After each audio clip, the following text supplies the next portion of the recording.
think we got a quorum. It's 3:32, everyone. I want to thank my co-chair, Colin Kosmicki, for joining us and for running the last meeting. We got a lot to go through today, and there's some urgent matters because we want to make sure we're using all the resources that come to San Benito and Monterey counties. So we're going to start with introductions. If you could go around and introduce yourself, and then we'll use that as roll call. And I'm Monterey County Supervisor, Luis Alejo. I'm Evangelina Ochoa, Senior Program Officer with Community Human Services. Michael Barr, Mayor of King City. Ana Velasquez, Mayor of City of Soledad. Roxanne Wilson, County Homeless Services Director, Monterey County. Casey Powers, Division Director of Program Services for Interim, Inc.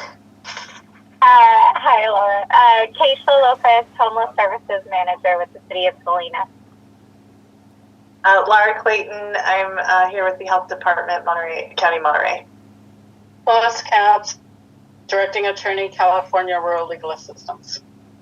Greg Baker, Executive Director, Community Homeless Solutions. Jim Heaven, Chair of the Lived Experience member. I'll go. Enrique Arriola, Deputy Director, San Benito County. Robin McRae, CEO of City Human Services. Ian Oglesby, Mayor of the City of Seaside. Jill Allen, representing the service providers of the Coalition of Homeless Services Providers.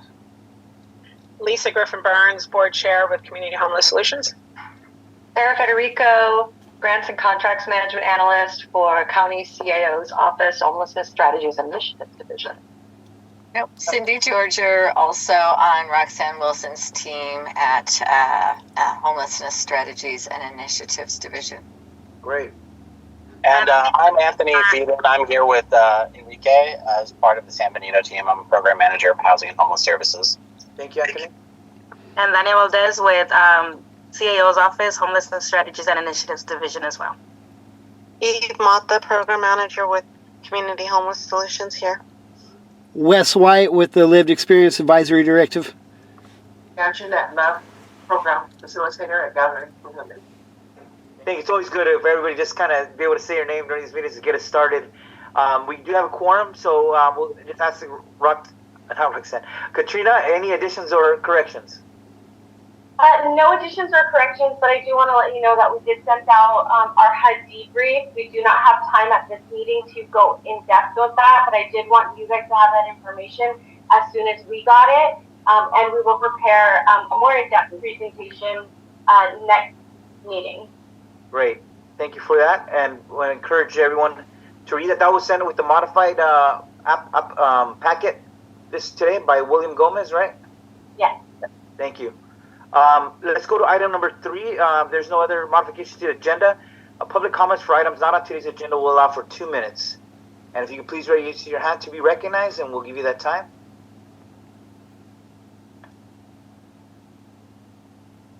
Wes, you want to say anything? I'm now on the committee, so I'm no longer public. Okay, got it. Great. All right. No public comments. We'll move to item number 4, approval of the minutes of our April meeting. Are there any comments, first of all? If seeing none, if someone can make a motion and a second. I move to approve. I'll second. Okay. There's been a motion and a second. If we could just say all those in favor, please say aye. Aye. Aye. Any against? Seeing none, motion carries unanimously. We're going to item number 5, governance. We're going to start out with my alternate, Supervisor Kate Daniels, to be my alternate. It was previously Wendy Root Askew, but Wendy has agreed to allow Kate to step in as alternate. Anything more on that, Katrina? Nope. Just okay. Adding her to the roster. And when we change alternates, we just need to be able to get an approval of the full board, so I think we need a motion for that. But I did want to ask Katrina, we did have a change with losing Mayor Kimberly Craig, representing the biggest city in our county. What's the update on getting the Mayor's Association to appoint, hopefully, Supervisor Donahue? I think we need a leadership from the biggest city, because the city also manages ESG. You have the largest homeless population within its city limits, so I think it's critical to have Mayor Donahue step in Yeah, we approved him last month. Did. Okay. Yes. I'll make sure I text him. He was included. Yes. Okay. I will make sure to text him as soon as I get the next chance. So we just need to entertain a motion to approve Supervisor K. Daniels as my alternate. Can I have a motion in a second if there's no other comments? So moved, Chair. Oglesby, so moved. Moved by Oglesby, seconded by Dan Baldwin. All those in favor, please say aye. Aye. Aye. Aye. Aye. Aye. Any against? Seeing none, motion carries. Now I'm going to pass item 5B, Monitoring and Evaluations Committee, to Katrina. Yeah, just a quick little update. We have finalized the program. We are finalizing the programmatic benchmarks and monitoring programs, which includes a standardized tool for each funder to use at this point. And then once the benchmarks are completely finalized, each of the funders will start working with their recipients to implement any changes before monitoring against those contracts. The language regarding these upcoming changes will be included in our COC's HAP 5 contract and all contracts going forward. I do have both chairs of the committee present if you guys have anything else to add. Sure. I'd actually like to add that this has been a really huge undertaking. There's both of the counties, the city of Salinas, people with lived experience, and a service provider that's present on that committee. It's been very fruitful. We've had a lot of conversations on what is fair, what's not fair, how do we move us forward and progress as a community, and also meet the very high expectations of the state. I'm sure that a lot of you guys have been paying attention to the kind of narrative that's going on right now about there needs to be way more accountability and way more push for positive outcomes. So we also want to take into account our community and the fact that there is very little housing for individuals to actually, or for agencies to help individuals move into. So it's been very fruitful. We look forward to sharing our findings and how we plan on moving forward in the future with the Monitoring and Evaluations Committee. But I really do want to thank all of our members because we meet twice a month. Every other week, it's pretty extensive. And then the city and the city, the coalition, and the county of Monterey meets with our consultants on the off weeks. So every single week, we're working on monitoring and evaluations. We hope that it's fair. We hope that everybody understands the vision. And again, we look forward to sharing it all with you in the future. I have a question. Roxanne, do you have any estimation of when do you think the report's going to be ready? Yeah, we have what would be the closest to the final draft. We're in the process of reviewing all of the final documents now.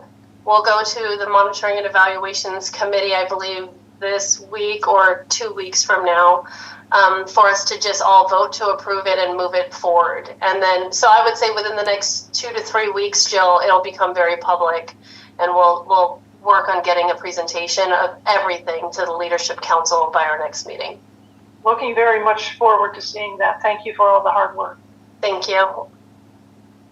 Yeah, definitely, Roxanne. I echo just the thanks to you and your leadership. Not too many people wanting to step up and kind of lead the way here, so we appreciate your expertise and your willingness to help us on this. Thank you. Katrina, it says action. Do we need action, or was just a report out? That was a report out. Sorry, I thought we would be able to have the tools ready, but not right now. Next time. Okay. Yes. All right. If there's no further questions on that, we'll move on to the next item. We're on number 6. System coordination, and we'll go to the CARS items. Prioritization tool and Pajaro prioritization update. Yeah, so I have home base here. We have Alex and Karen here from home base. So I'm here to provide an update on the work that a work group has been doing since earlier this year to kind of revise the CARS prioritization policy and also draft a new assessment tool. So just a couple things I'm going to go through. I'm going to talk about the new kind of recommended assessment and scoring tool that the work group developed. I'm also going to talk about an additional set of changes to the CARS prioritization policy, and then we're going to, and then our kind of proposed action is to kind of vote on a pilot process for these things. So yeah, I want to start with just a little bit of context, just to refresh folks' memory. From November through June of this year, through currently of this year, of last year. So through November 2023 to June 2024, Homebase evaluated the CARS referral, the kind of CARS policies and assessment tool, and the stakeholder engagement of that process kind of revealed a strong desire to sort of redesign the prioritization and assessment system in the COC. So some action that we've taken since then is that there's been a work group that I referenced earlier, a CARS prioritization work group. So there were 10 community members in that group. We met 6 times between October of last year and April of this year. The group included some lived experience members, some service providers from street outreach, behavioral health, from both counties, and also some folks from the CARS system admin. The goals of this group were to review and revise the prioritization process. And you may remember that we approved one round of these revisions to that policy back in April. And then there's round 2 of revisions to that policy we're going to kind of discuss today. And then we also developed assessment questions that we're proposing to kind of replace or supplement the VI-SPDAT. And those also are going to be discussed today. I'm actually going to go through those first. So why don't I dive right in there?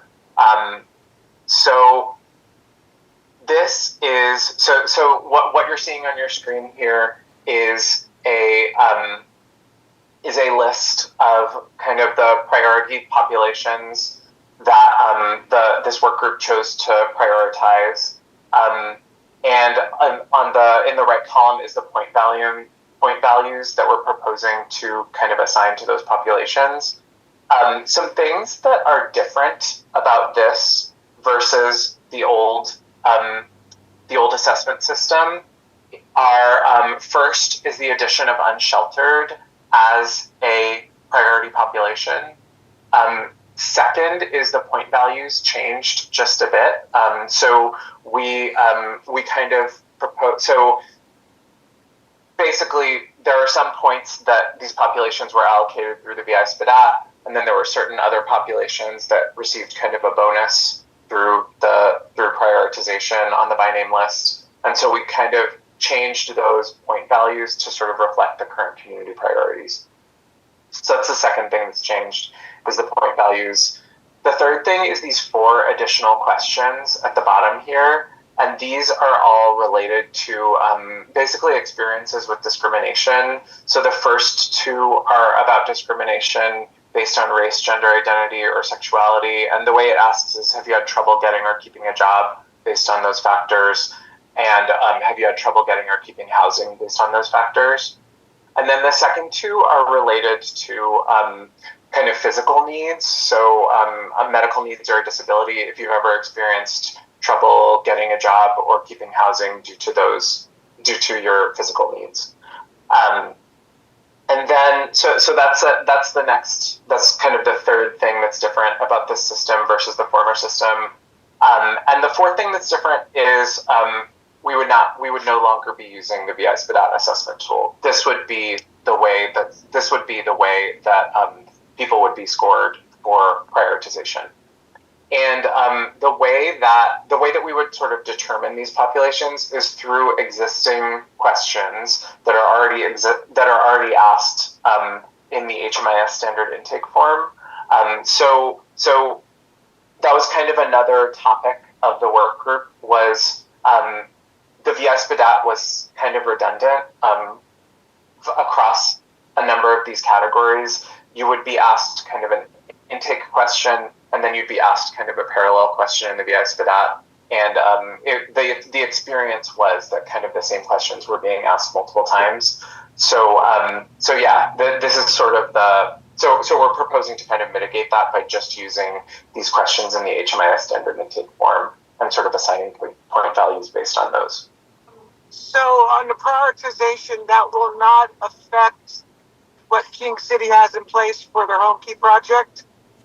While the home keys do have a requirement to use coordinated entry, because we're using ERF money to fund the acquisition and the development of the site, I think the general understanding is that we would have first dibs on placing people out of the Monarch Inn into the project because it's all ERF connected. And then after that, it would move into coordinated entry. Does that make sense? And I just want to make sure that that's comfortable for everyone else. That is my understanding, and I appreciate that. That's why I wanted clarity on that, because that was an important component in the overall concept of the project. So thank you. This is Enrique. I have a question regarding chronically unhoused. So what it says is +2 points if the client indicates that they stayed in a homeless situation last night. And so just for me, let's say that a family member, he stayed with a family member just for that last night, but it's always been out. So in that situation, that if family says, oh, you can stay here tonight, and then he gets assessed tomorrow, they would not get any 2 points, right? I mean, they are still homeless, but I just wanted to clarify that. So for chronically unhoused, so the definition here is for long-term homeless. So you would have to have been, you would have to be, and this is the current way that this is identified. So this is not a change. So yeah, to identify someone who's chronically unhoused, you need to have been homeless the night before you're sort of presenting for services. And then you also have to meet this definition of long-term homeless. So, and that I forget the specifics of it, but it's 1 year of continuous homelessness, or I think 3 or more episodes that total 1 year of homelessness so, over the past 3 years. So if an individual stays for that one night, but meets the chronic homeless definition of 12 months or 4 episodes, that total 12 months, but that night before stayed with brother because he needed to refresh, take a shower, and stuff like that, is that going to impact this person not to get those 2 points? I guess what I'm throwing off is where it says and, so they have to be in a homeless situation the night and meet that definition as well.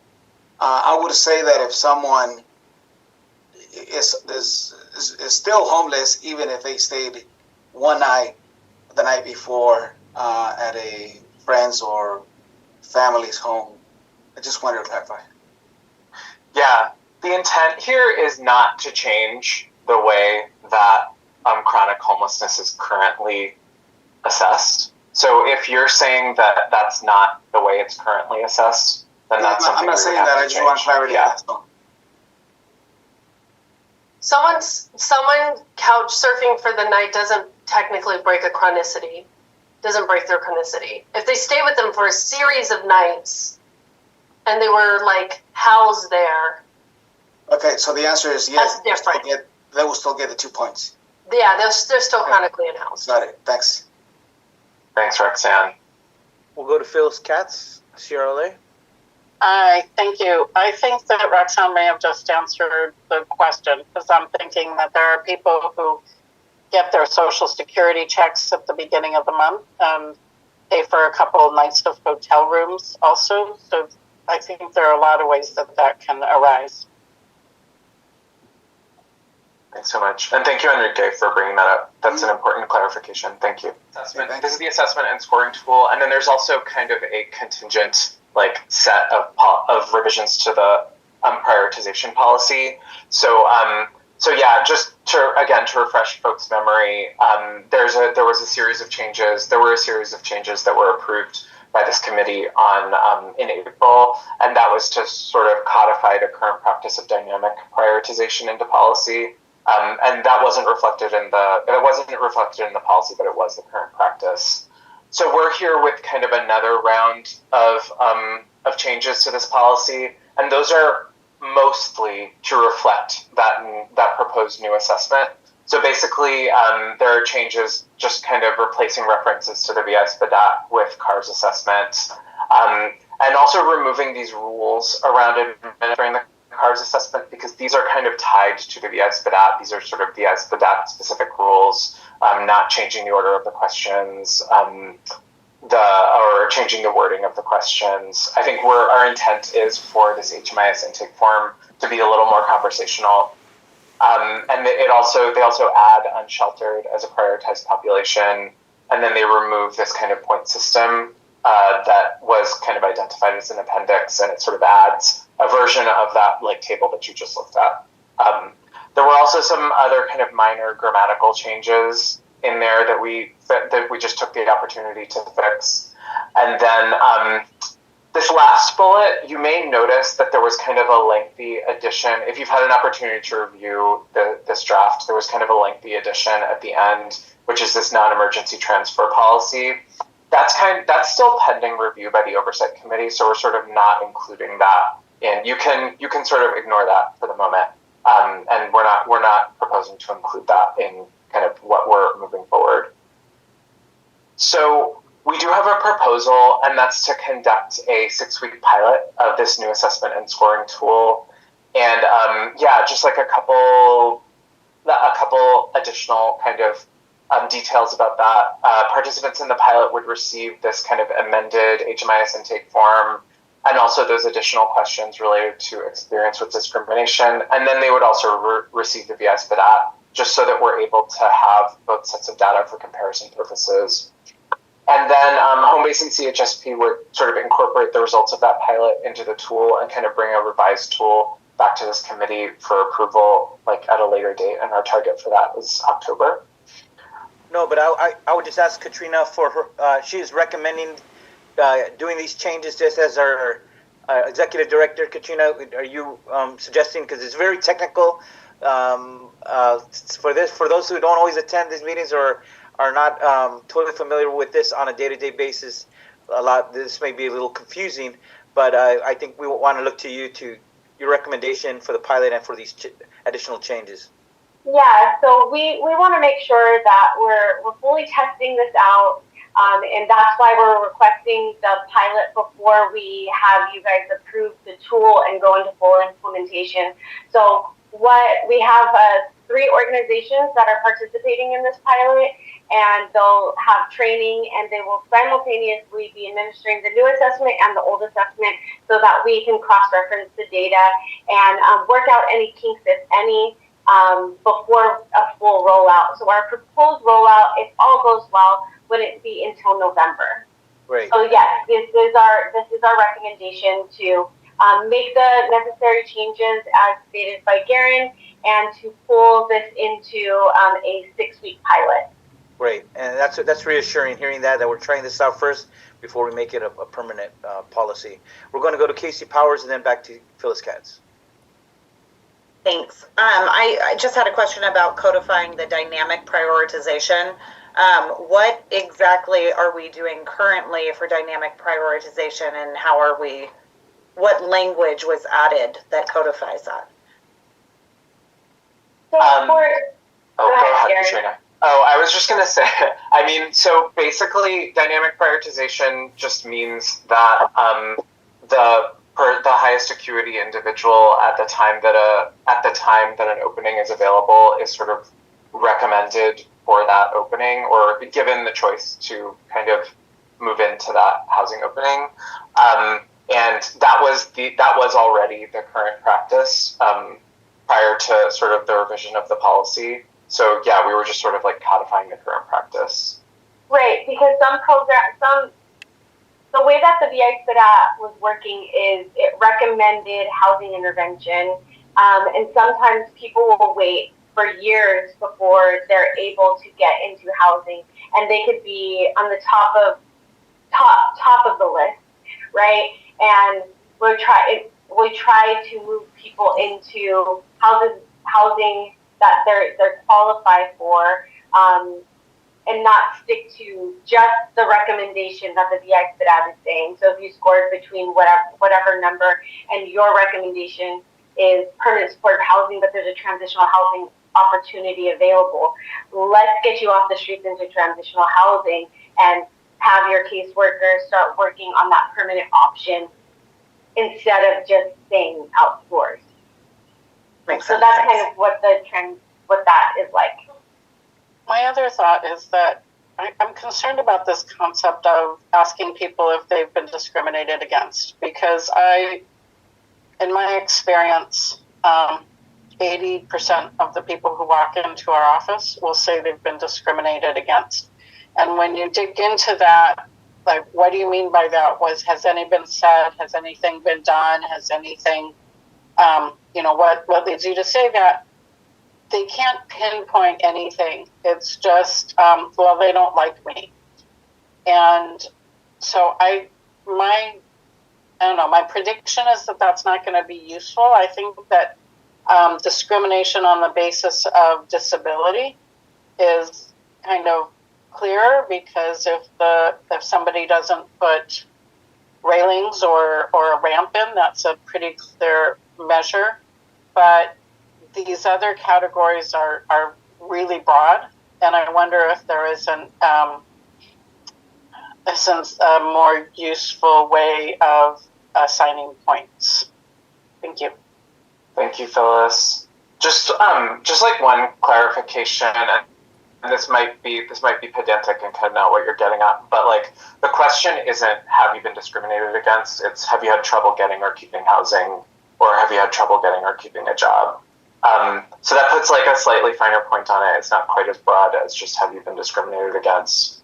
And maybe like another point to add is that these are kind of very slightly modified versions of questions that are kind of already in use in the COC in the like youth CARS system. So yeah, and they seem to be kind of achieving the desired result there.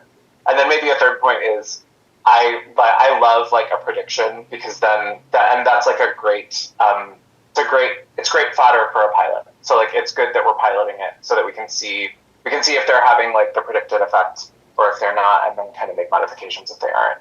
So yeah, I'm glad you're sharing that as a concern. Yeah, thank you for that, Phyllis. Let's go to Roxanne. While I do support this, these prioritizations and all of the changes to coordinated entry, I think it is important for me to raise the flag, because it can affect people quite a bit, actually. So the problem with putting someone who qualifies for permanent supportive housing inside of a transitional housing program is that they may get disqualified for going into permanent supportive housing in the future, because it breaks their chronicity. And if they break their chronicity and your funding for your PSH project says you're only serving chronically homeless people, let's just say month 22, we realize this person probably needs supportive services for at least another 5-10 years, there's nothing we can do for that individual. So that is really, really important, and I wanted to put that on the table here, because the amount of training that has to go into your to the service provider network, and the education that they have when they present this to the individual saying, we can put you in TH today, but this is what the implications are. So you literally have 24 months to get everything together and stand on your own 2 feet, because the homeless network probably won't be able to assist you for too much longer after that. Like, that is like really, really imperative.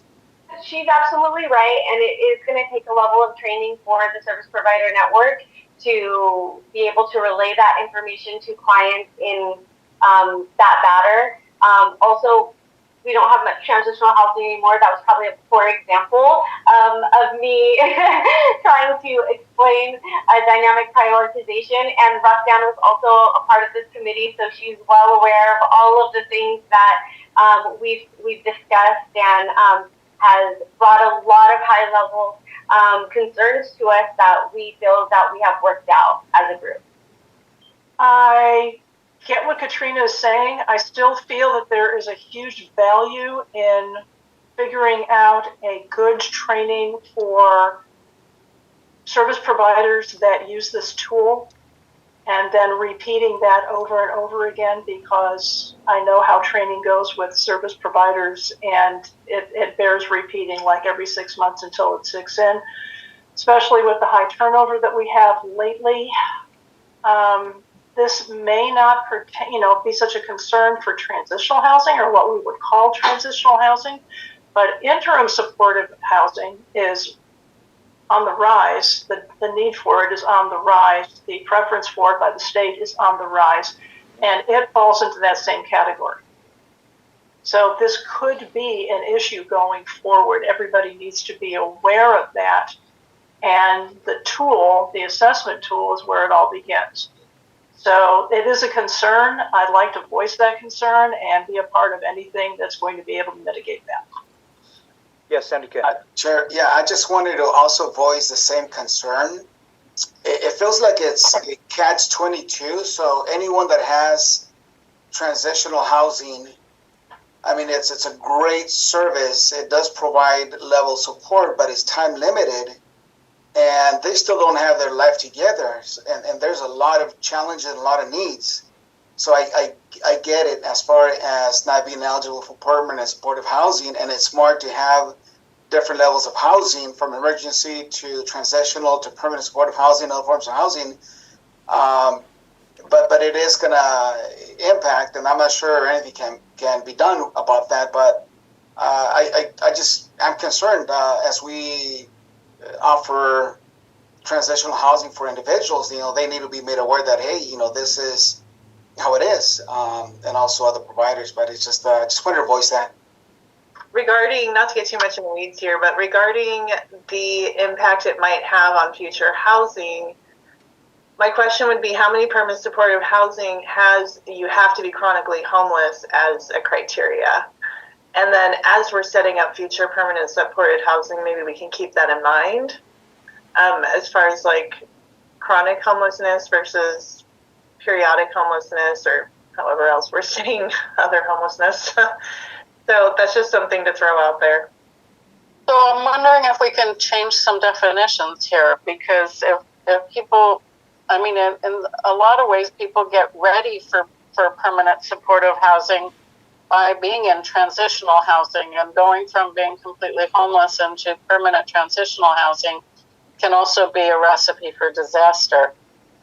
So I'm wondering if we have any flexibility on a local level to change who's eligible for permanent supportive housing, and include people who are in transitional housing. Thank you.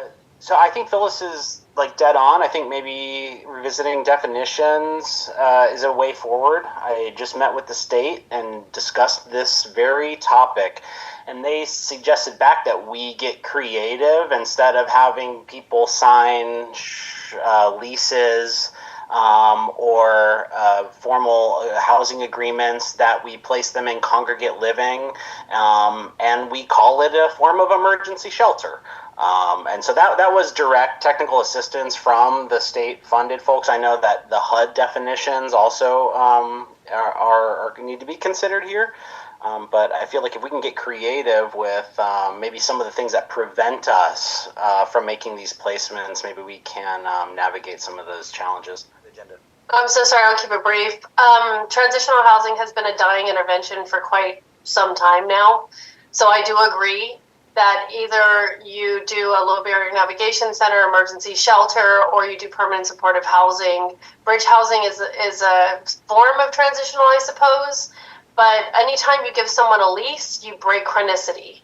And that is the biggest thing. So as service providers are developing programs, it's important that they think about the people they're going to serve, and how some of the policies that we have may impact them from moving forward into other housing. And I'll stop talking, Supervisor. I apologize. Great. Katrina, this is an action item, so do we need to take a vote on doing the pilot? Yeah, we would like your approval to do the pilot. do the pilot with these recommended changes to cars, and we'll get a report back by when on how it's going? So we're looking to have that in by the October meeting. Okay, great. So October, just so we know, we have a first and a second on that. LeBar will make the motion. Okay. I'll second. Roxanne seconds. All those in favor, please say aye. Aye. Aye. Any against? All right, we look forward to that report back in come October. Great. We're going to move to the next item, which is on the Pajaro cars. And if I can tag in Roxanne Wilson, who has been supporting the coalition and this whole effort as the Homeless Services Director of the County of Monterey. Thank you, Leadership Council members. I really appreciate your willingness to entertain a priority for people who are being displaced by the encampment cleanup that is being planned for the Pajaro levee. There were 140 individuals that were out there, and we have been working closely with PERFMA, who is now responsible for the levee, trying to coordinate services. Unfortunately, PERFMA has to postpone the cleanup. It sounds like it's going to be more towards August, and it doesn't matter because we're still working on getting people connected to services. I currently have a list of about 50 individuals that are all seeking help. The vast majority of them are from Santa Cruz County. The vast majority of them want to stay in Santa Cruz County, but there are a few that's willing to relocate into our community. And I need to say this because I know that it makes a lot of folks uncomfortable. They are definitely in Monterey County, even if they're from Santa Cruz. And Roxanne, real quickly, for those that don't know PERFMA, it's the Pajaro Regional Flood Management Agency. It's the relatively new agency that took over to do the Pajaro Levee project. And I serve as its chair as well, so I wear many hats. So back to you, Roxanne. Thank you. So I do, again, just wanted to flag that to this body that the cleanup is being postponed. But we are working with CAB. CAB is going to hire some of the folks on the levee and pay them to do some trash cleanup. Our Environmental Health Bureau is helping, and so is PERFMA and Access Support Network. So we continue to do what we have to do as we tend to in the homeless sector. And we're very excited to see that there's about 10 individuals out there that's willing to do a trash cleanup on their own. So we're just getting things done. And just so everyone knows, there's more on our side of the Pajaro Levee or Pajaro River, because there was recently a cleanup on the Santa Cruz County side. So when they clean one side, they jump to the other, and then when we clean up on our side, they jump to the other. It's been like that for many years. But just so people know, the work on the Pajaro River is happening first on the first reach. They call them reaches. It's on the Corlitos Creek. It's on the Santa Cruz County side, but eventually it will come to the Pajaro River itself. So there's a recognition that this work needs to start, and even the Encampment Resolution Fund we got for the tiny homes village was kind of thinking that at one point when that work and the cleanup needs to happen, we need to have these alternative places to house folks who are willing to go into housing and services. Yeah, that project is also severely delayed, as many of you guys know, but we are hoping to pull the permit within the next week or two so we can start. Can you, Roxanne, share with us, I know that from prior discussions, and maybe this is not still in motion, but to prioritize those individuals from the Pajaro River so that referrals are made, for those individuals, and if that's still the case, where does that leave San Benito County as far as getting referrals from the county here as well? So, Enrique, we had waived all of the access to San Benito County programs in the group that we were working on that you jumped into. So we're not asking for you guys' units. I realize that those are permanent supportive housing units, and I know you guys have your own pipeline of individuals waiting.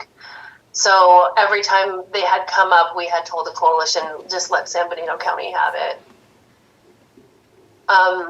It's a long way to relocate to from the Pajaro levee to San Benito. I mean, the vast majority of people really do want to stay in the Watsonville area.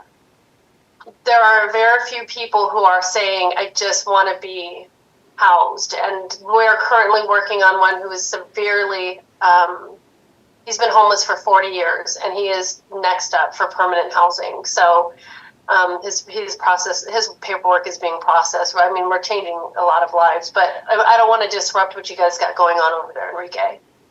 Yeah, and understanding that you guys are working with your cleanup as well. Mm-hmm. So no referrals have been sent your way from the Pajaro cleanup. I was a little curious about the amount of population that are along the Pajaro River.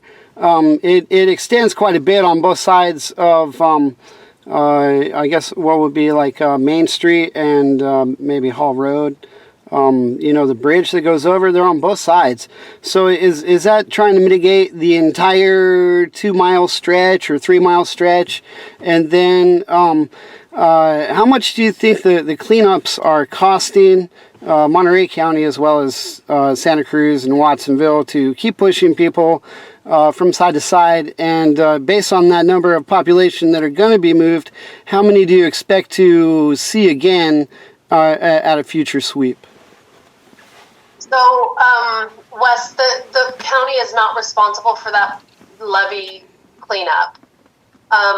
So therefore we don't actually have money going towards that cleanup. What we are trying to do is offer as many services as we can possibly find to individuals. And as you are very acutely aware, trying to build a program in partnership with Santa Cruz County to mitigate the historic issues of people getting pushed back and forth across the river.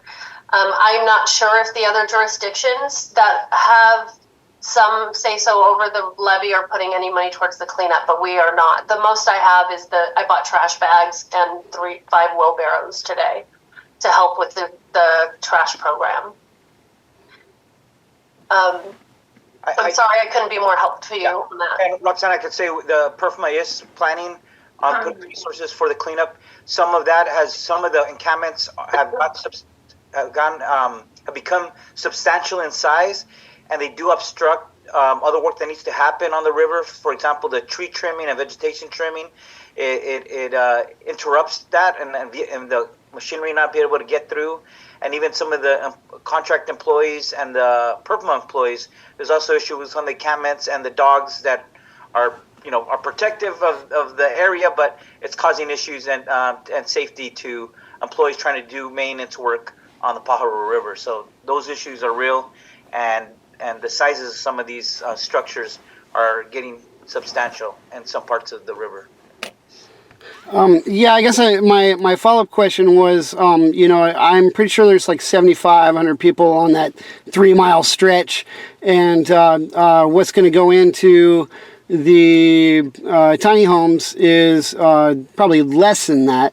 And so there again, after you take everybody's belongings because they're too big and they're obstructing, but they're not allowed to be anywhere, how many of that 7,500 folks that are going to be swept do you expect to see again and pay again to sweep again because they're obstructing? All right. We are trying to get them into emergency shelters as well. Yeah. We're working with. So would it be like 50 people, 75 people?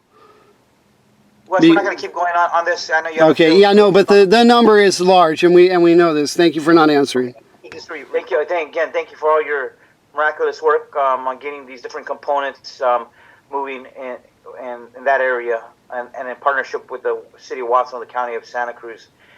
All right, moving on, everybody. We got to go through item number 7 now. We're going to go with 7A, ESG funding recommendations.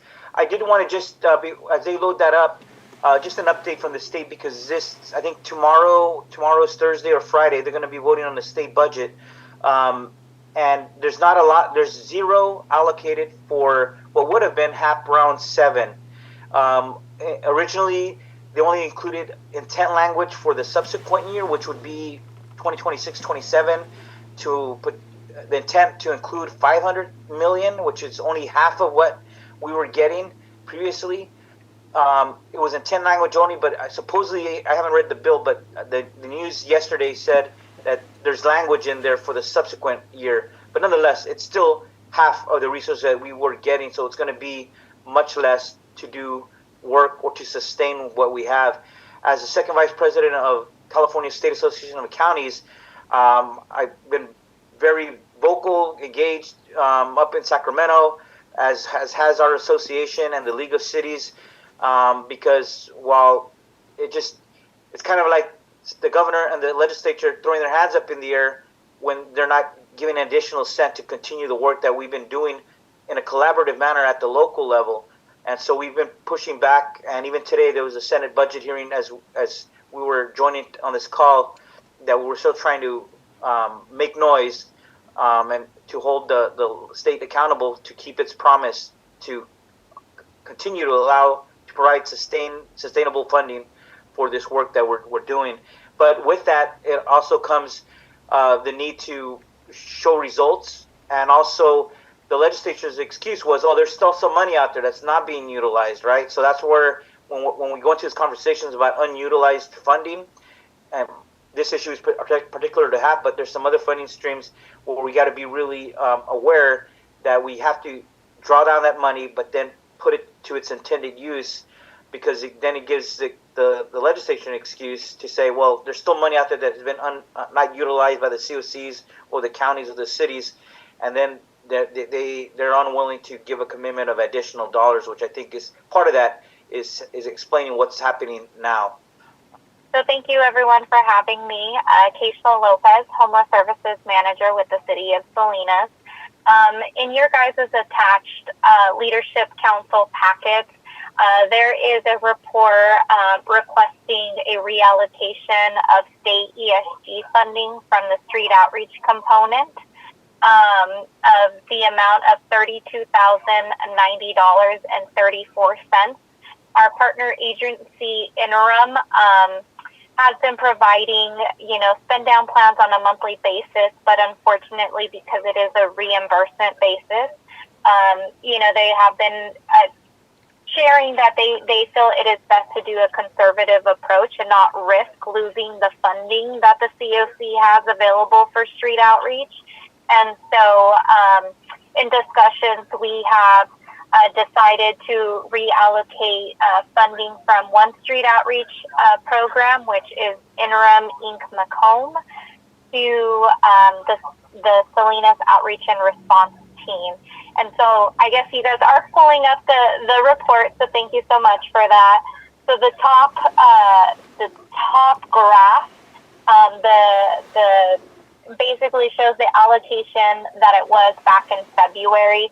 So you can see at the Interim Inc., there was $90,000 allocated to that program. $80,000 was under street outreach, and $10,000 was under emergency shelter. In the graph below, you'll see that the allocation for Interim, the recommendation is to reduce them to $57,909, and to include the expenditures already spent on emergency shelter will remain at $5,000.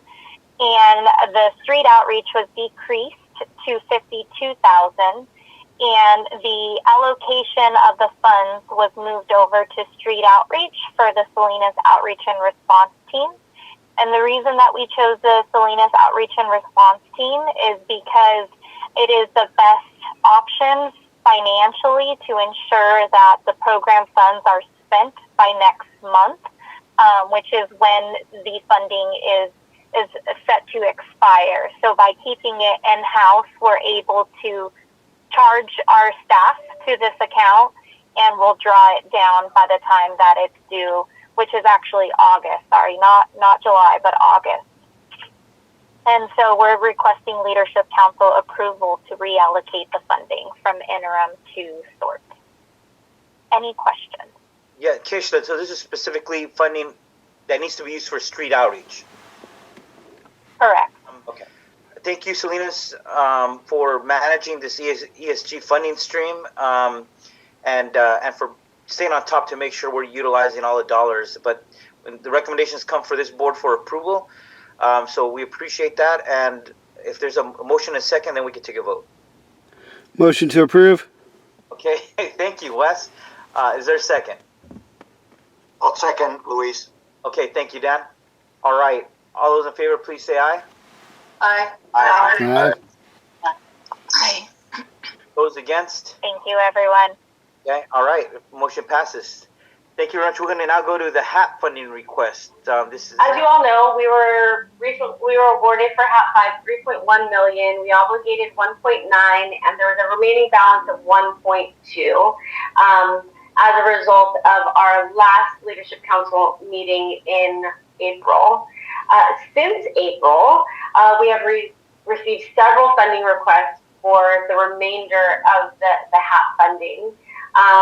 We have Community Homeless Solutions here for their San Benito County Home Resource Center. This would be for a shortfall in their fiscal year 24-25 funding.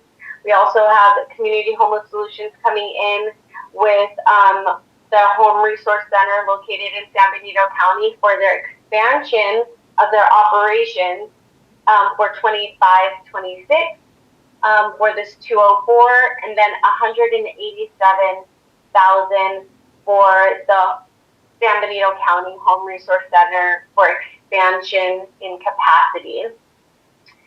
We have King City coming in to expand their temporary motel in preparation for their home team project. So as we know, there has been many delays, but they have made lots of progress in moving that forward and just need a little more time while that project is up and running. We have City of Salinas coming in for the Chinatown Navigation Center for 1.1 for operations, and then a $400,000 for rapid rehousing. All of these programs are much needed programs in our community that are at risk of either closing early or closing permanently. So for a amount of time. So with that being said, our total request came in with an oversubscription of $958,000 and some change. But before we even get into all of those things, we want to talk about some considerations. Because like Supervisor Alejo was saying, that there's changes coming down in HAP 6. So there will no longer be street outreach or system coordination funds. So by submitting a budget modifications to move the remaining funding into interim sheltering or rapid rehousing, the community loses its last flexible funding option for HAP street outreach, and also removes $751,000 in permanent supportive housing programs. We have changes within our budget, like Supervisor Alejo was saying. You know, the amended state budget has intention to add $500 million into HAP 7. That's eliminating that, and it doesn't clearly state that this will be the appropriation. We will keep our eyes open for that, but we also have to move with caution and strategize with our current funding streams. The proposed federal budget is suggesting to move COC programs into ESG, and that could eliminate over $3 million in permanent housing funding to our community.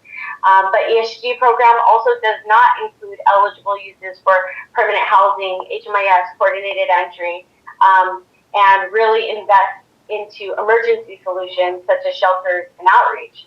But ESG also has strict reporting and funding requirements that are much less flexible than HAP.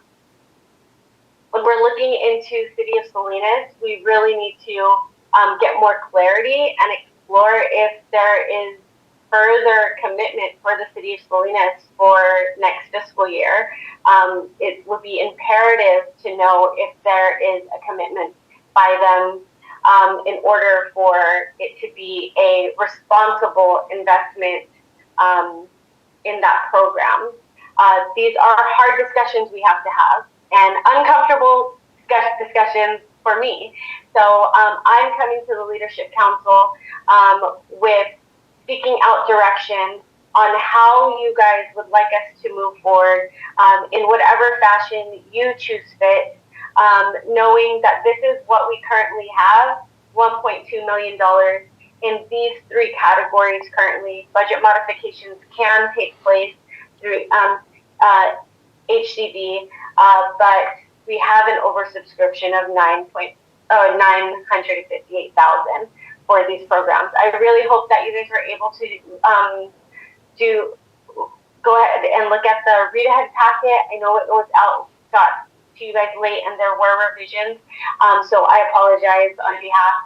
Yes, there's several key, I think, questions because we have limited funding, and like I'm saying, HAP dollars are coming under a lot of scrutiny. We got to be able to show that we're using them for the right reasons, not for I think we have to show that we're using it and we're getting results out of the funding that we're getting. So for me, King City is an easy one because there's light at the end of the tunnel. This is interim to get those folks eventually into the permanent project home key that Mayor Labar has been leading on with the city. That's great. But I think I think we need some clarity on two things, right? Like as you said, one, that this is the City of Salinas, this funding is primarily for the rapid rehousing is one component, but the bulk there, the 1.1 is for their Chinatown Navigation Center. If people haven't been there, it's more like these kind of like those tent domes that was put into a small parking lot there. And it's been open, I think, for at least 3 years now. But the staff report also mentioned that they've had about a 29% vacancy, utilization rate. So 70% of the beds are not being utilized. The 30% is certainly important for those that are going to the shelter at night to be in a safe place. But the question would be that's why I wish Mayor Donahue was here, and because I think we need to hear from the council and the city. If we put in some money, will they put the money and commit to keep it open longer, or would this just keep it open for a few more months and then it's going to shut anyways come December or January, where we could be utilizing this money for another project that's going to have some permanency and it's going to keep people housed in the long run.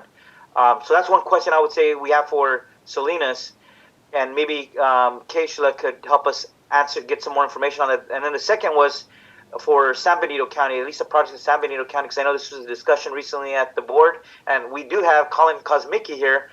So maybe the staff and Supervisor Kosmicki might be able to tell us what's the county's commitment there and whether some of these expansion plans have been worked out with the Board of Supervisors in San Benito.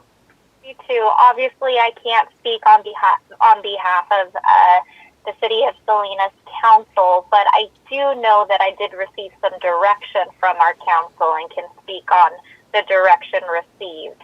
And so when I did the presentation to the City of Salinas Council on May 27th, it was to inform them that the city was experiencing a shortfall in the budget for the Chinatown Navigation Center for the operations of 2025-26.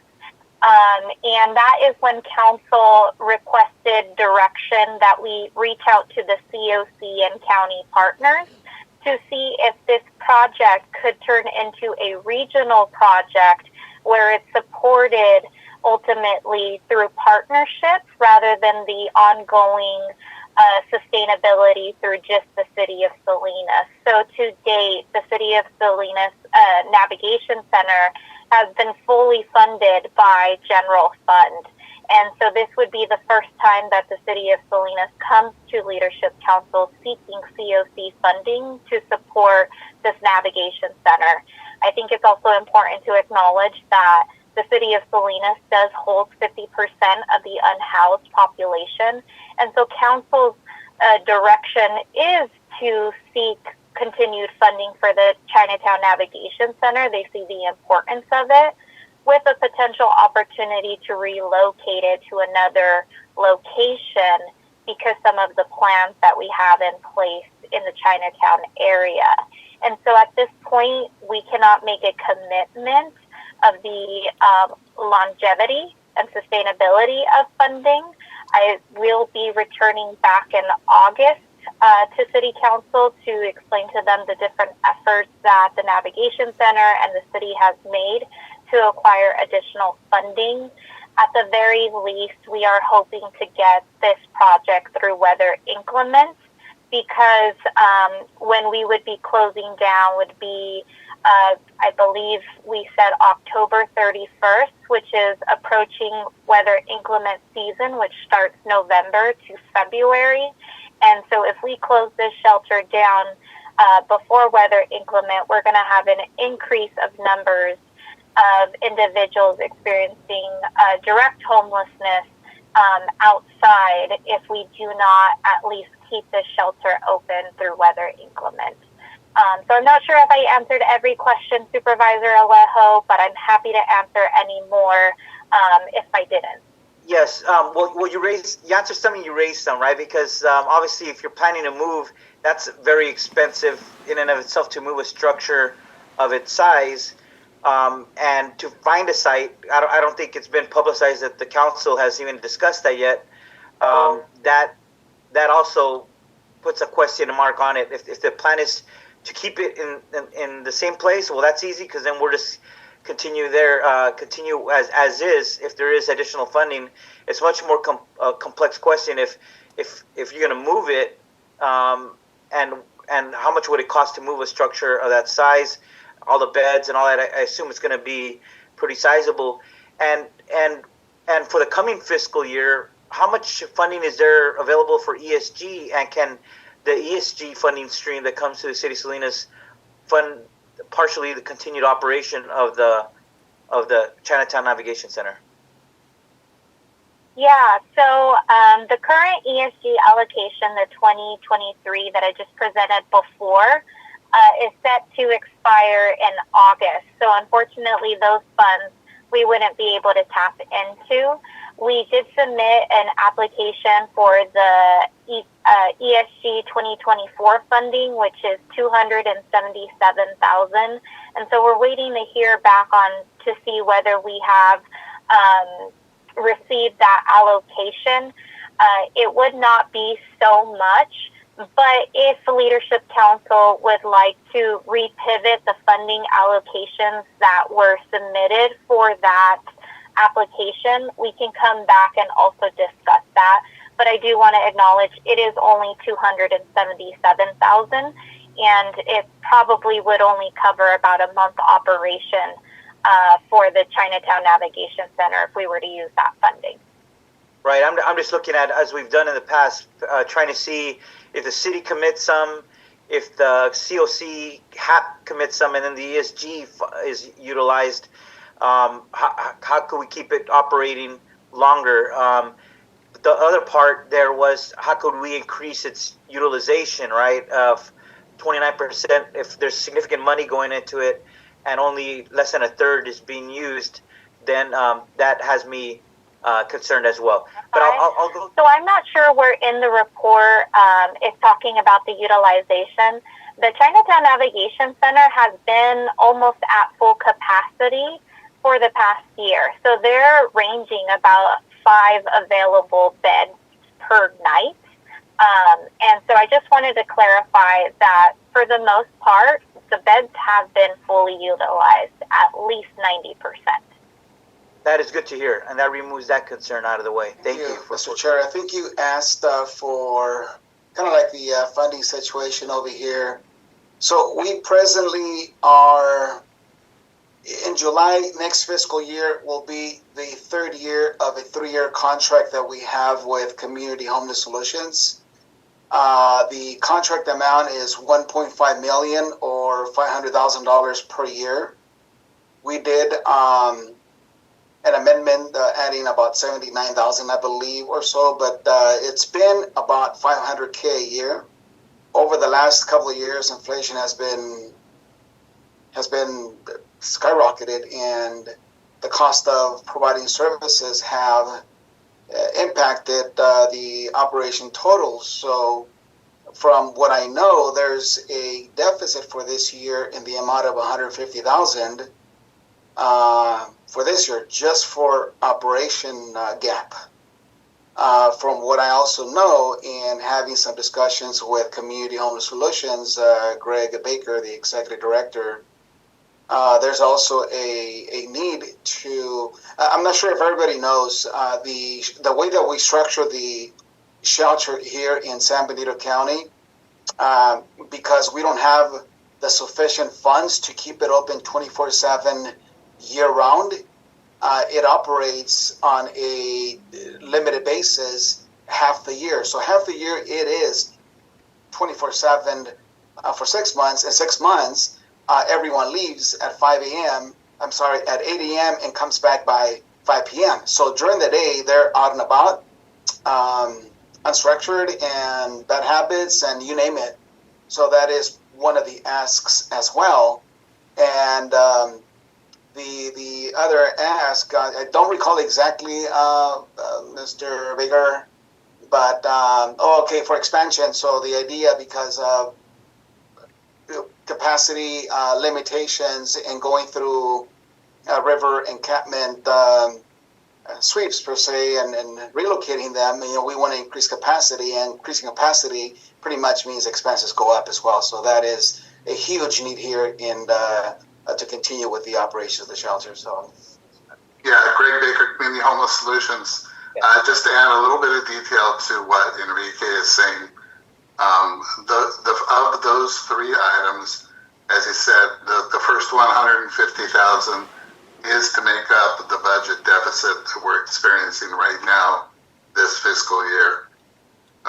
We have agreed between us, San Benito County Community Homeless Solutions, that we recognize the $500K per year is not enough to fund a shelter, and that we agreed to both look for additional funding.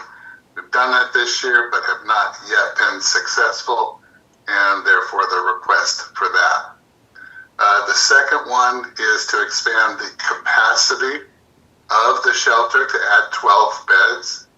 And as you can tell, I'm sure from all the talk of the encampment sweeps and so forth in the area, we're going to need it.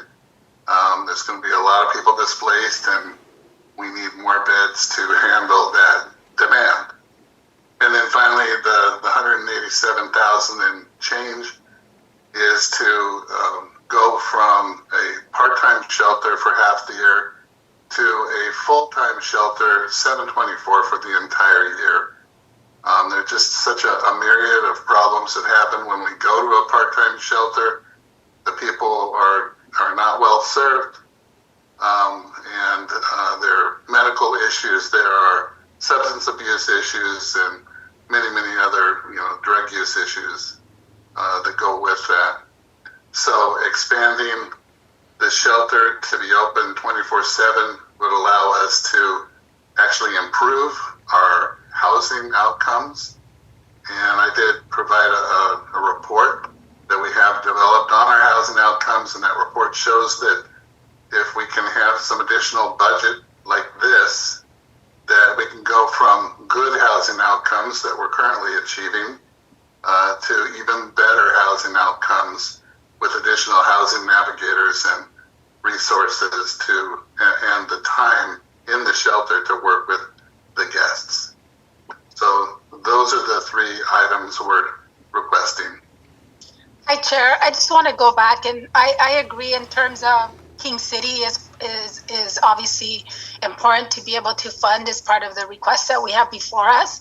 But I want to go back to the city of Salinas in terms of some of the comments of regionalization of the center. And I'm sure there's data, and I would like more clarification on the numbers of the individuals that are served in the navigation center. Are they primarily from Salinas, or are they from other areas? Because I know for us in South County, many of the folks that we're serving now don't want to go to Salinas because they want to stay in their city, right? So that's been a challenge for us as well. But so I think being able to understand those numbers better to see where the people are coming from. And then in the report, it does say the Navigation Center has a 29% housing rate, with 60% individuals returning to homelessness within the last year. So just clarification on that as well. Yes, Anna read what I had read earlier. It is in the memo. It's the second to the last paragraph that says that the CNC has a 29% housing rate with 60% of individuals returning to homelessness within the last year. And that's what had me right? And those numbers are coming from our HMIS system. So if things aren't getting put into HMIS, this is what we're able to see. And exactly, and it's what the state will see as well, right? All these scarce dollars, we need to... Right. Because we just submitted our Hick and Pit data, and it's all based off of HMIS. Yes, and I'm just saying with HAP dollars, we need to use them for programs that are maximizing the use, right? That we can't just continue to allow a low utilization rate and people returning to homelessness. There's a different level of scrutiny, and that's why I emphasized that from the very beginning, that any of these scarce dollars, we got to make sure we're putting them to programs that we know are keeping are housing people, but eventually getting them into that permanent housing and not returning to homelessness. Otherwise, we're just it's an ineffective model of using public dollars to just let people sleep overnight, and then they go back to the encampments over and over again. Hi. So, sorry, I can't show my face. I have my son right behind me. Yes, it's fine. Yeah, I can't argue with whatever data is in HMIS, obviously. But I just want to acknowledge that, the Navigation Center is operating at the same standard with the other emergency shelters that are in our continuum, or at the same rate from what I have seen. And so I just want to make sure that we're not specifically nitpicking the CNC for that. That is a continuum issue. And so they are averaging the same with the partners currently. So I just wanted to add that. And in regards to the clients being served at the Navigation Center, while it is general funded, it was primarily City of Salinas residents. But the moment that regional funding accesses the Navigation Center, it then becomes a regional project in which anybody from the region could be served there. But I do want to recognize there is concerns, even for homeless residents wanting to stay in Chinatown. Most of the folks that are utilizing are folks staying in Chinatown. Folks who are outside of that, since I've been a supervisor, have expressed concern utilizing it just because of the location and the safety issues. But let's go to Greg. Let's go back to San Benito County. Yeah, just a little further clarification on those statistics. The 29% housing rate sounds about right, but the 60% returning to homeless this year, that's the first I've ever heard that statistic. There must be an issue with HMIS. I'd be happy to have staff look into that and provide the Leadership Council with additional verified data. The one issue for San Benito is the shortfall in operations. And I would just say there that just has me a little concerned also, just because we should be using it to not help meet shortfalls, right? Rather expand services and keep people for the next coming year. At least that's my take on that. But the other two components are to expand the bed space from 44 beds to 56 beds. And then the additional, that would be $204,000. That's a significant cost to, I guess, to increase, 12 beds. And then the operations for 1 year would be $185,000 for those 12 beds. A total of, I think it's $395,000 together just to expand 12 beds. But I know there was concerns at the Board of Supervisors, the last meeting I had with Colin on this. I think for myself anyway, I see the biggest priority in keeping the Hollister shelter, the Home Resource Center, at least open 24/7 all year round, because what's happening is drop them off at the park, at 8 in the morning and then pick them back up at 6, and all they do is whatever, what people do at the park, is drink, whatever else they do. But for 10 hours a day, it's like really counterintuitive, and so I would advise, my suggestion would be approve them for that, for sure. But that's all Hollister has. Hollister doesn't have anywhere else for the people to go at all. Enrique, could you talk on the issue of the board? Has the board approved an expansion?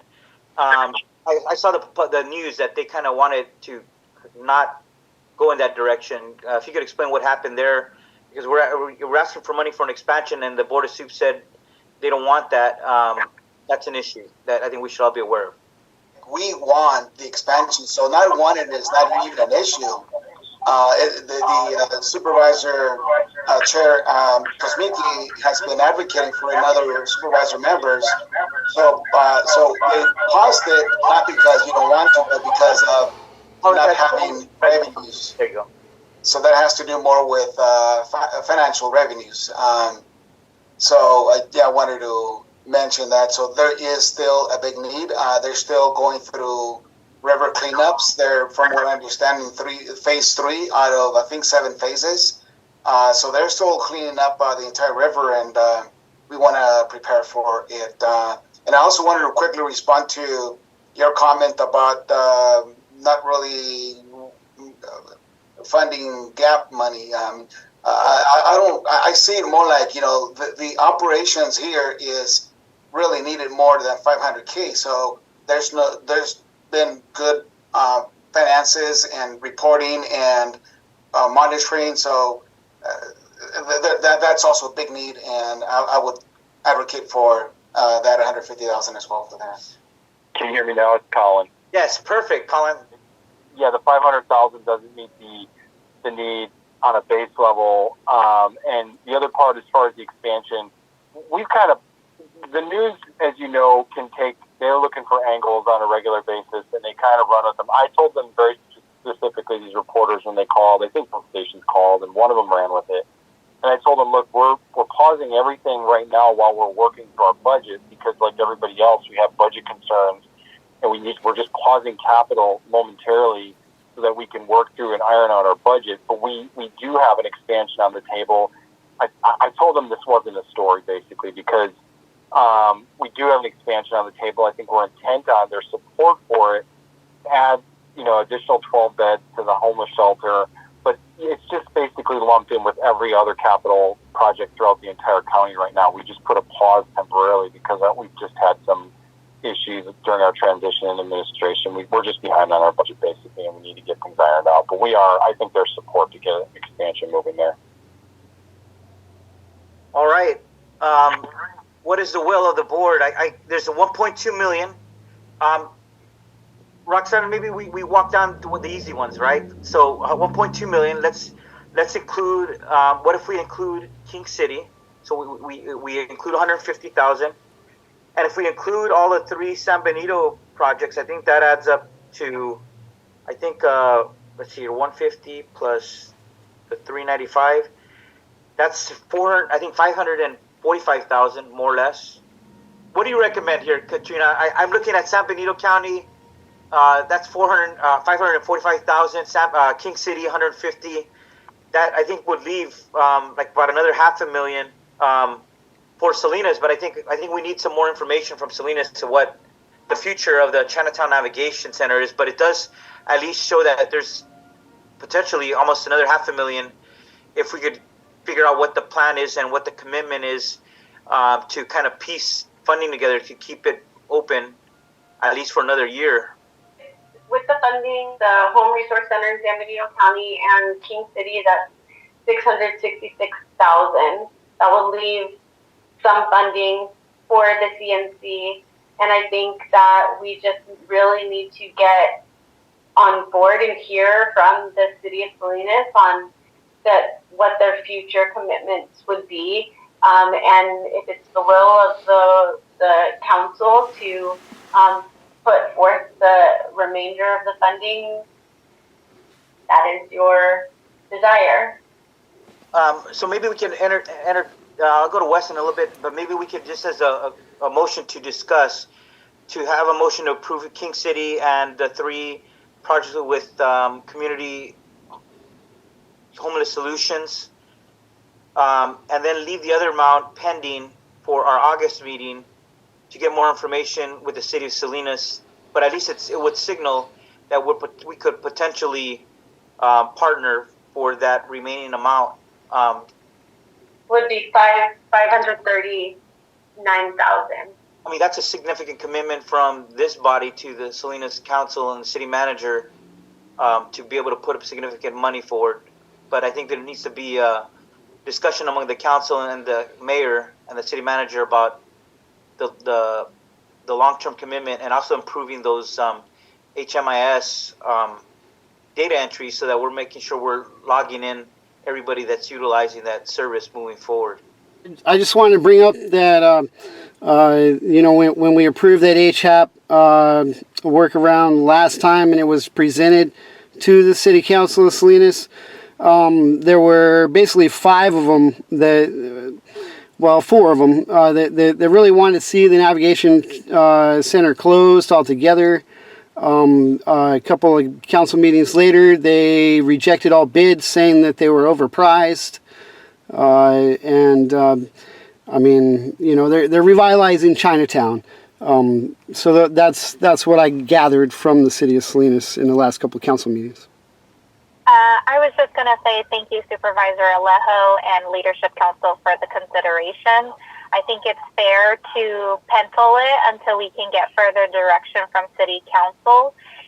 If you guys can provide me with the exact amount that you guys can tentatively propose, I can bring it forward to the next City Council and have them decide what they would like to do with that information. So I appreciate the consideration. I agree. I like that recommendation. I think, I don't think anyone feels comfortable moving forward. I know all the cities and counties are going through the budget process, so I think it's critical for us to be able to hear from the city of Salinas before they approve their budget to ensure that there's going to be a commitment for continued funding. So I'm in agreement that we can table that until we get further clarification. And then also I think clarity in terms of the numbers, right? Because we have a disparity in terms of what's being reported to the actual outcomes. And if we can have solid information for the leadership council, I think that would be important as well to look at those numbers. So I concur with your recommendation to be able to pause that and move forward with the other 4 entities. I was just in a motion to approve King City and the Home Resource Center in San Benito County for the funding. Yeah, I propose that as a motion. Also, I'll take it as a second, Tim. I just want to get clarity. Are we doing the HHAP 6 request for interim separately as a separate motion then? Yes.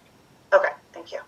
I'm just going to mention, and I know it was mentioned earlier, but I really need to underscore that we will not have any money for outreach pretty soon because we're tapping into the leftovers of this.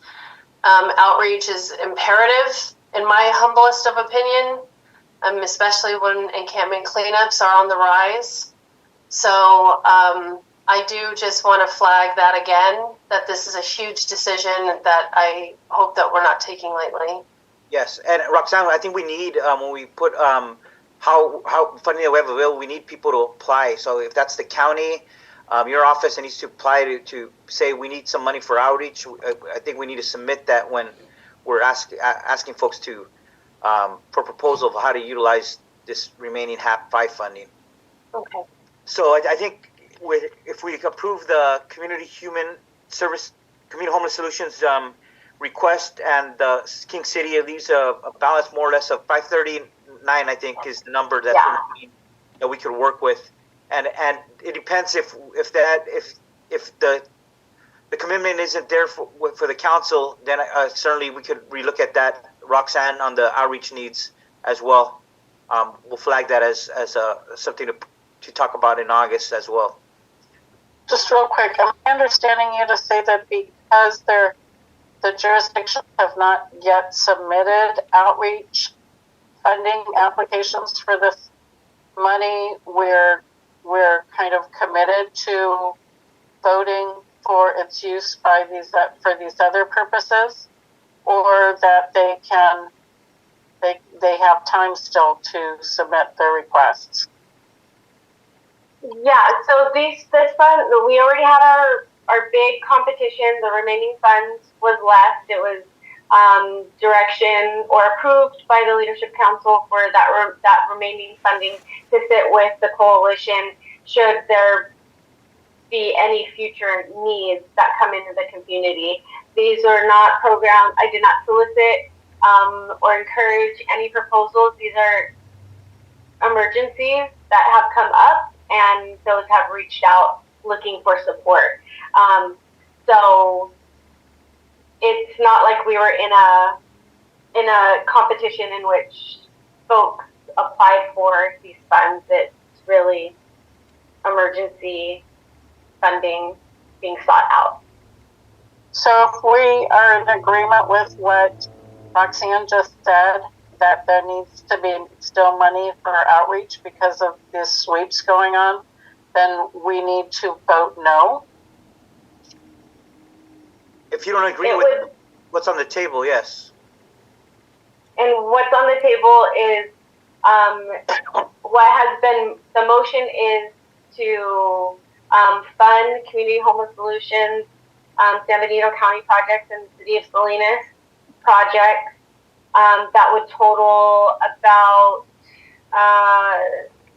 $666,000, leaving $539,000 on the table for outreach and permanent housing. So we would have to do a budget modification to move the rest of these fundings in and around to interim sheltering in order to have any type of funding left in these categories. If I heard you correctly, $500,000 will be left, but it is potential that Salinas will come back and ask for it for the CNC, right? If there's a commitment from the city, then we would bring this back to the Leadership Council to present, and you guys could make your decision on what you would like to do with the remaining, should we move forward. So maybe we could, to address Phyllis's question, because we say there's 539 available left, right? So maybe the message to Salinas is that we're not committing the full 539 yet. We still need to wait till what we see what the plan is come August, right? Till we get more information, and at that time, this body could decide to fund 539 or less, or fund some for outreach at that time. The motion, the three allocations to Community Homeless Solutions, the amount to King City, the rest we have 539 remaining. We're not committing at this time, but we're signaling to the City of Salinas that we have 539 that we may be able to commit, but we need to see a plan, and we will have to take action on that at our August meeting. And Tim Heaven is the second. All those in favor, please say aye. Aye. Aye. Aye. Any against? Any abstentions? And Mr. Chair, do I need to abstain? It's your likewise for Kosmicki. Okay. All right. Enrique and I'll Colin. abstain. Kosmicki abstain. For the record, got it. All right. Motion carries. Thank you. Thank you, everyone. Now we can go to the next item. Yes, HAP 6. We have met with Interim staff, Interim Inc. staff, and they're requesting a HAP 6 set aside for their Marina Kai project, which was recently approved by the City of Marina. It's a permanent supportive housing program in which they were able to obtain funding from home ARPA funds and HCD for construction and CCAH. And due to inflation and rising costs of materials, they're in a deficit. If we are able to consider doing a set aside for them for 1.5 These will help bring forth 23 units of permanent supportive housing for our community. It is our recommendation from the Leadership Council to do this set aside so we can increase our permanent supportive housing projects in Monterey County. Hi, I mean, I will say that we have been working on Marina Kai for some years now, and we are really excited about this project. We're taking existing space that we already have for Shelter Cove, which currently, well, prior to this, only served, I think we only had four clients who were able to live there, and we are going to be turning this into a 23-bed facility. So that's very exciting. It is going to continue to serve our serious mental illness population, which is a very underserved community, and allowing for some permanent supported housing, and so still get all of the great mental health services that we provide at Interim, but just being able to serve more individuals. So really looking forward to getting that project started. Thanks so much. I'm super excited about Marina Kai. I'm a huge supporter of this project. I do have a couple of questions. One is for Casey and the coalition. Will these individuals still run through coordinated entry as we do and have it verified that they do have an SMI, or is this going to be different? My understanding is we would not be doing coordinated entry, but Nicole, maybe that is something else we have. I don't think so. No, we are. So we would, okay. Yeah, go ahead. The funding would cover 9 of the 23 units, so 9 of those 23 units would go through coordinated entry. Okay, that makes sense. Thank you. And then my second question is for the COC. Can you please, do you have it quickly? What is this, our total allocation minus the coalition's admin, minus the San Benito County's section, portion, minus the 10% youth? I just want to know how much is left on the table for Monterey County. My question was around the same lines, Katrina. So more specifically, also for San Benito County, I know we a specific percentage is allocated to San Benito County. Is that percentage will be from the remaining balance or from the overall allocation? So one, we can go off of today's San Benito County allocation, but by the time we are funded, that allocation can change because it's based on the point in time count, and we are going into our 2020. You are going into our, our updated count. So I'm hoping Nicole's done math that fast. Let's go to others. Others comment on this, because definitely it's a question, a good question, because this is HAP 6. This is our last round of funding here. We're going to talk about HAP 7, but there is no HAP 7 as of yet. No money allocated in the budget for the next fiscal year, so we have to be, I think, really strategic on how we use this last round of HAP 6 funding that we do have before us. I did some quick math, and if we take San Benito's allocation out of the total COC allocation and not what remains, that would leave $1.2 million and $1,219,671.82 for Monterey County, but that would and then I did not take youth money out of that because that money could go to either San Benito or Monterey County. And the San Benito allocation would be $745,000. Is there anyone from DSS on this call? Because I'm wondering if the county plans on investing in any PSH out of our HAP. Right. And another thought can be their current deficit is 721, but HCD only covers subsidies for 14 of the 23 units. That's why they're asking for a little bit more. So the initial ask is the 721,873, but they were looking to get additional support in those other units. So the recommendation could be to fund the deficit not taking such a huge chunk out of the overall award or allocation because we're not awarded yet. But that's also just a suggestion. All right, we got the numbers, but I would say I think these capital projects, building more units for people to house, is one of the most important ones. I think we also have to, along with that, Katrina and the team, I think we need to keep track of not only this one, but all the past HAP dollars that we used to build or remodel or get units back to house people. I think we need to kind of track our progress and our stories to tell the community that with this funding, we're able to create these new additional units with HAP dollars to house people. And they're serving the HAP's legislative intent to do just that. So I'm supportive of this, and we could entertain a motion to support or not.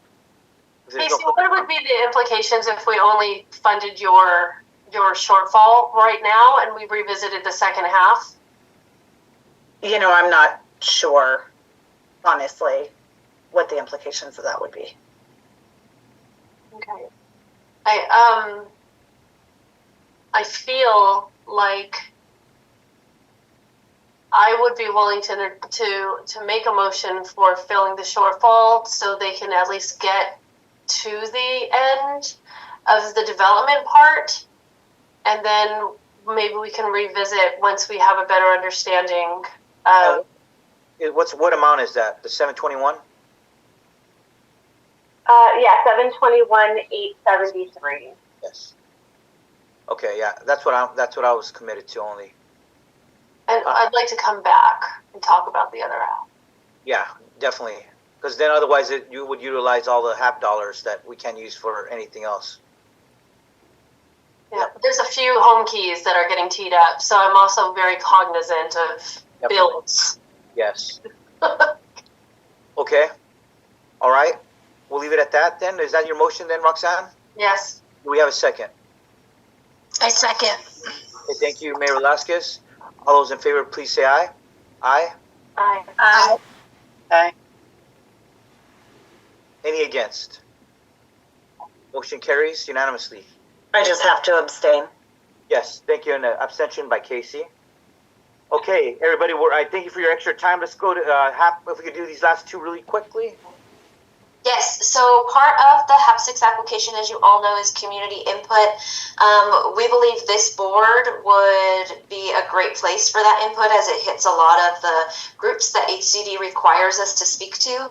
So we wanted to do that this meeting, but these funding requests were very urgent and important. So we are proposing a HAP 6 special session for the Leadership Council, and we have a few dates that we could propose, and this needs to get done before the end of July because we actually need to submit and be able to incorporate all of the feedback into the application and all that good stuff so it's ready by August 29th. So I have some proposed dates in the chat, and we just need to, I think, settle on a date. And it would be at the normal Leadership Council time of 3:30 to 5, possibly shorter, but also maybe not because hopefully we get a lot of community input. So this would be helpful for us because we can hit all of the different types of folks that we're supposed to do input sessions with in this, this group. Want to make sure that we have a successful input session. See none? That was just an update. Yes. Next item. It's just HAP 7. You all know what happened. Nicole, if you had anything else. I think just to reassure everybody that our HAP 1 has been fully expended, so we're good there, everybody. And then flexible. And then just a quick update that we're in partnership with a lot of the folks actually in this room, and a special shout out to Behavioral Health for helping us to apply for flex pools with DHCS. This is an opportunity for us to help centralize rapid rehousing dollars and and build a landlord database and work more closely with our providers, including money from the medical realm. So we're very excited. We had a lot of folks who sent us letters of support. Thank you very much. And we are hoping to hear from them in July is when we are expected to hear if we will get free TA and then a grant for $150,000 to launch Flex. I think that was our last item. Thank you. We're over time. Thank you for your patience, everybody. And we'll see you at our August meeting, potentially an emergency meeting as well.